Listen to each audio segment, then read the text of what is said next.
வணக்கம் நண்பர்களே, தமிழ் பிளாசம் சேனலில் பன்னீர் கேக் எப்படி செய்கிறதுன்னு பார்க்கலாம். சாஃப்டாக இருக்குது பாருங்கள், எவ்வளோ சுவையாக இருக்குது. Double cream milk 1/2 litre. தண்ணி எதுவும் சேர்க்காதீங்க. இது திக்கான பால் தான் நம்ம எடுத்து செய்யணும். பாருங்கள், இந்த ஸ்டேஜில் நம்ம லெமன் ஜூஸ் ஊற்றிக்கலாம். 1/2 லெமன் ஊற்றிக்கலாம். பால் பொங்கணும்னு அவசியம் கிடையாது. ஒரு கிளறி விடுங்க. சிம்லேயே வச்சுக்கோங்க, ரொம்ப ஜாஸ்தி வைக்காதீங்க. திரிஞ்சிட்டே இருக்குது பாருங்கள், நல்லா திரியட்டும்.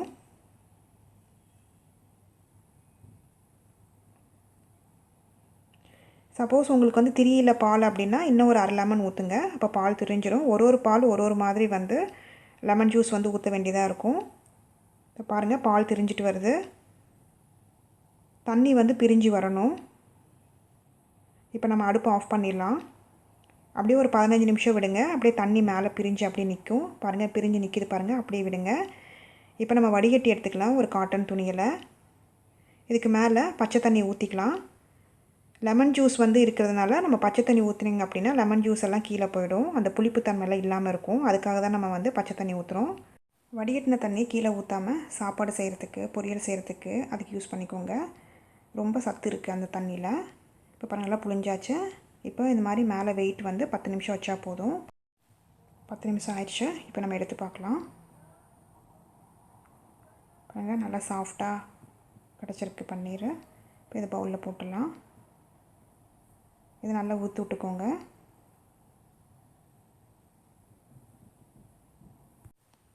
இப்போ மிக்சியில் அரைச்சி எடுத்துக்கலாம்.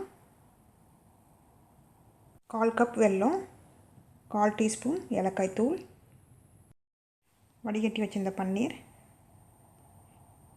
சேர்த்து மிக்சியில் ஒரு சுற்றி எடுத்துக்கலாம். பாருங்கள், நல்லா சுற்றியாச்சு. இப்போ 1/4 கப்பு பால் கொஞ்சம் கொஞ்சமாக ஊற்றி அரைச்சிக்கலாம். ஒரே அடியாக ஊற்றாதீங்க. பாருங்கள், நல்லா அரைஞ்சாச்சு. இப்போ மறுபடியும் மிச்சம் இருக்கிற பால் எல்லாத்தையும் ஊற்றிடலாம். ஊற்றி நல்லா அரைச்சி எடுத்துக்கோங்க நைஸாக. பாருங்கள், நல்லா நைஸாக அரைச்சாச்சு. இந்த பவுலில் எண்ணெய் எதுவுமே தடவ வேண்டியதில்லை, அப்படியே ஊற்றிடலாம். இப்போ பிஸ்தா போட்டுக்கலாம். உங்களுக்கு முந்திரி, பாதாம் எது வேணாலும் நீங்கள் போட்டுக்கலாம். குங்குமப்பூ 4-5 போட்டுக்கலாம். இட்லி பாத்திரத்தில் தண்ணி 5 நிமிஷம் சூடாகட்டும். மேலே ஸ்டாண்டு வச்சு அதுக்கு மேலே இந்த பாத்திரத்தில் வச்சிடலாம். மூடி போட்டு மூடுறதுக்கு மறந்துடாதீங்க, இல்லைனா தண்ணி எல்லாம் வந்து உள்ளே விழுகும். இட்லி பாத்திரத்தை மூடிடலாம். கரெக்டாக 10 நிமிஷத்தில் எடுத்துருங்க. நல்லா சாஃப்டாக வெந்துடும். பாருங்கள், மூடி எடுத்துகிட்டு நம்ம கத்தியோ ஸ்பூனோ வச்சு குத்தி பார்க்கலாம் வெந்துருச்சான்ட்டு. பாருங்கள், வெந்துருச்சு, ஒட்டவே இல்லை.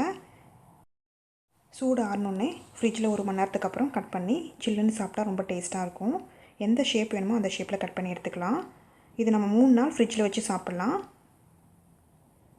ஒரு ஏர்டைட் கண்டெய்னரில் போட்டு வச்சுக்கோங்க. சைடெல்லாம் வந்து கட் பண்ணி எடுத்துக்கலாம். சுவையான சாஃப்டான பன்னீர் கேக் ரெடி ஆயிடுச்சு. இந்த ரெசிபியை செஞ்சு பார்த்துட்டு உங்களோட கமெண்ட்ஸ் என்னென்னு சொல்லுங்கள். பிடிச்சிருந்தா லைக் பண்ணுங்கள், ஷேர் பண்ணுங்கள், சப்ஸ்கிரைப் பண்ணுங்கள்.